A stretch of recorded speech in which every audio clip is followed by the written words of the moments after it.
international break coming up, USMNT World Cup qualifiers.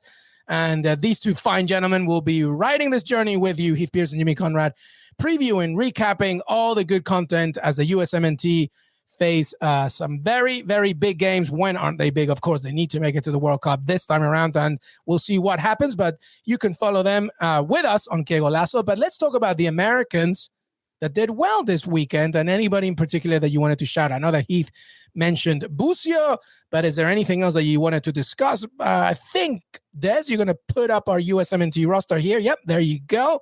If you're watching this on YouTube, you can see all of them. But in terms of anybody that stuck out for you this weekend, Jimmy, anybody? Well, on the negative side, Fulham did lose to Coventry, and Anthony Robinson did give up a penalty.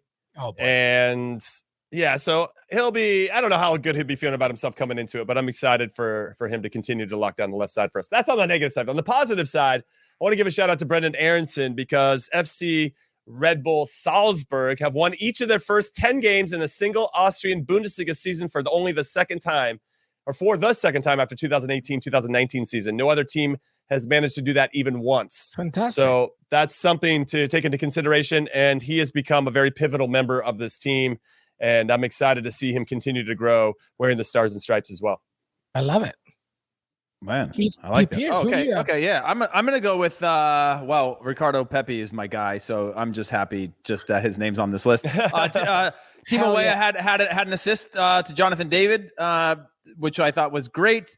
Yunus Musa played, Weston McKennie played, which I think is really important. Busio, I think, is now starting to challenge for that spot legitimately with his form at club play and not just on quote unquote potential. So I think that's a huge thing. Tyler Adams started again in sort of a midfield hybrid role. So those are the players that I'm most excited about getting them back into the national team in terms of form, regular playing. I would love it if there was these guys on the stat sheet every week, like we see when Christian Pulisic is healthy or Gio Reyna is healthy. I think that brings a little bit more stats and excitement to this team, but overall seeing players in form and playing well, I think, is more important to me coming into this group and seeing where it's going to be or how they're going to compete for points. As Jimmy said, they need to get a perfect 9 points. No, maybe he said 7, but I'll attribute a quote of Jimmy saying they need 9 points out of this or bust. By the way, he's not in this roster, but Joe Scally scored his first goal for Gladbach. What do you think about that? Should Scally have been here in the first place, Jimmy? Heath? Well, Gregg Berhalter came out and addressed the Joe Scally situation. And what did he say? I wasn't listening.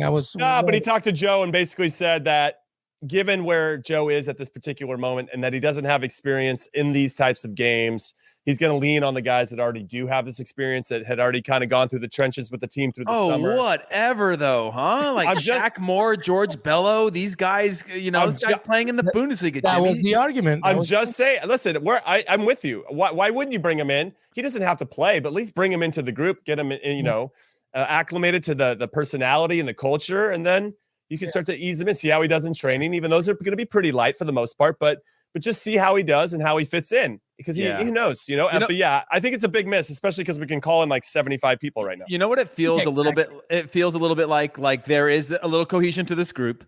I think not changing too much because you certainly want to bring in most of these guys. I don't know if they could have brought in a 28th. It seems like you probably could have. Why not bring in 40 if you can? Right. That seemed a little bit odd. It also seems like one of those things that reminds me a little bit of the Matthew Hoppe situation where no one had ever heard of Matthew Hoppe till he scored a hat trick. That's right. Right. He was spending a lot of time with the reserve team, and then all of a sudden, boom, he's on the scene. He's got a hat trick, and now he's starting every game, and we're trying to get him to Barcelona. Right. Yeah. At that point. And I think Joe Scally is putting together actually a good run of form. He's a right-footed player. He's been playing a lot of left back for the team, gets his first goal. It was an interesting goal, a great finish, started around the half line, but one of those ones where you're like, okay, I want to see it for a longer run of form. And the difference between him and the other players, again, if you're talking about defenders and Shaq Moore, George Bello, it's just professional experience, period, right? Mm-hmm. Yeah. So those other players at least have more professional games under their belt to know time and place and the feeling of things. I think it is a miss not to bring him in. Hopefully he comes in for the next camp, but that's a great shout, LME, in terms of somebody that may have been robbed of an opportunity to at least be around, because you can't get that experience unless you're around it. You don't have to play in those games. Exactly. I always go back to Yunus Musa talking about Denver when he wasn't playing in the Nations League, and he was like, man, I was nervous. My hands were sweating on the sideline, seeing this atmosphere. Like, that is a huge thing to learn from, even if you're not playing.